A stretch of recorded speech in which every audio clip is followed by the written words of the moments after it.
So today I wanted to talk about Project Lumoria, a Halo mod that was originally released in 2012 for Combat Evolved that has now made its way onto the Steam Workshop thanks to a user called Brian TMH. This mod is by far one of the best Halo mods I've ever played, and I don't think that it gets enough recognition. What it is a fully custom campaign developed by the TM mapping team that brings in brand new levels, cutscenes, and even vehicles, all packaged together with a new standalone story that takes place on the artificial Forerunner shield world called Lumoria. In Project Lumoria, you'll get to experience a lot of the cut features that Bungie intended to be in the original release of Combat Evolved, including new vehicles, animations, and ambient wildlife. The developers even went as far as to add in new features of their own, including updated textures that give the whole game a familiar, yet higher quality aesthetic that reminds me a lot of Halo Reach's art style in terms of the environments. They even added in the cut engineers. No, not the Halo 3 or Reach models, the original Combat Evolved engineers. Yes, that is a thing, and while they don't play a significant role in the mod, it's still really good to see them there. To add to all of this, you can tell the mod was made by people who are really passionate and really enjoy what Bungie put forth in their games. There are several areas that are callbacks to other levels from the official games that still have their own twist on things. Each and every one of the 4 levels in Project Lumoria is incredibly fun to play, with a sort of boss battle at the end of each one, in the form of enemies that appear in large numbers, often led by a new, unique type of elite that we don't see in the vanilla game. One thing I really like about Lumoria is the fact that it's very open-ended, with the mod using the entirety of Halo 1's sandbox. A big critique I have with the original Halo is how it takes the player getting through most of the game to experience things like the shotgun, and also how once you get to the final levels, there's little reason to use anything other than said shotgun. This is not a problem with Lumoria. There are multiple times throughout the 4-level campaign where you get to pick and choose what type of vehicle or weapons you want to use, and often there are multiple ways to approach an encounter that caters to multiple playstyles. Every corner of the game world is teeming with life. Nothing feels stale or neglected or overlooked. If you go off the beaten path, you might find a warthog, a terminal, or just a small stash of weapons that can be used to help you in your fight against the Covenant or Sentinels. And that's another thing I really liked about this mod. The fact that we get to see the Sentinels and the Covenant fighting each other regularly. Oh, there's also drones that they added in, which is pretty cool. It really does take advantage of everything the Halo sandbox has to offer, something I've been quite critical of 343 not doing in their official games. And then you have the soundtrack. The developers of Project Lumoria did a fantastic job picking what tracks to use during some of the best tracks in the official games, and they put them in all the right places to really make you feel like you were playing an official Halo game. There are even some instrumental versions of popular songs that go well with some of the boss battles that, sadly, I can't show you here due to copyright, but once you hear them in-game, you'll just see that they go so well with the action.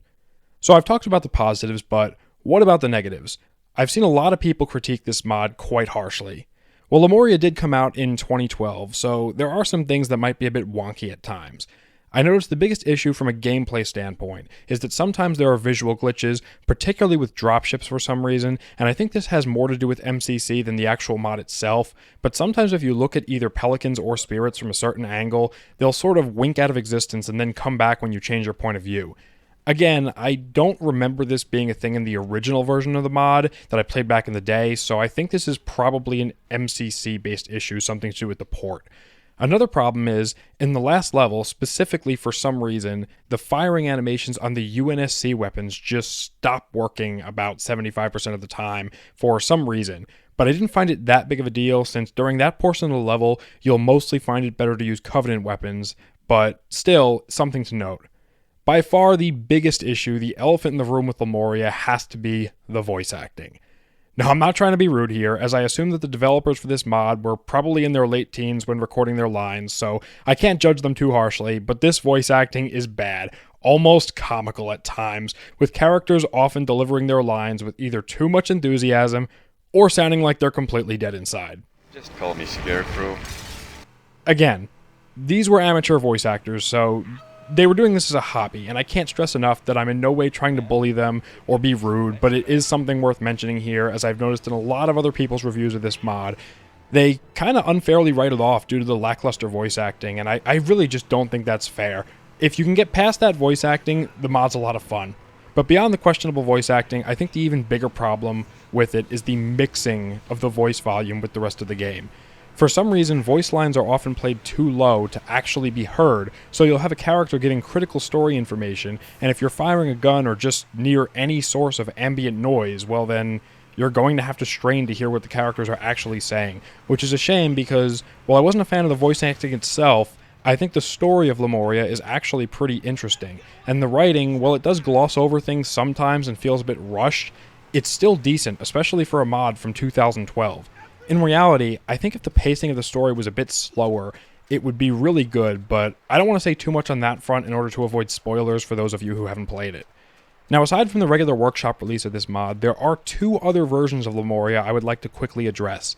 There is Lumoria Rebalanced, which is just Lumoria with the tweaks from the Combat Evolved Rebalanced mod, so if you like that and want to see it and Lumoria combined into one thing, it exists.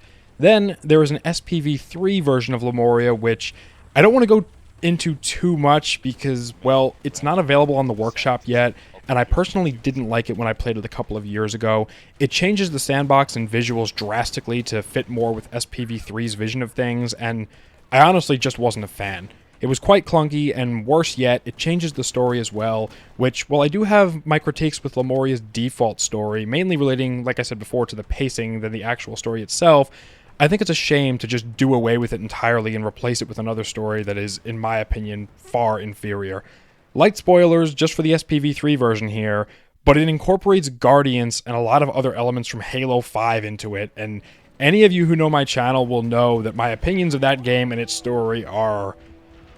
well, it wasn't for me, but that's just to do with the SPV3 version, not the original.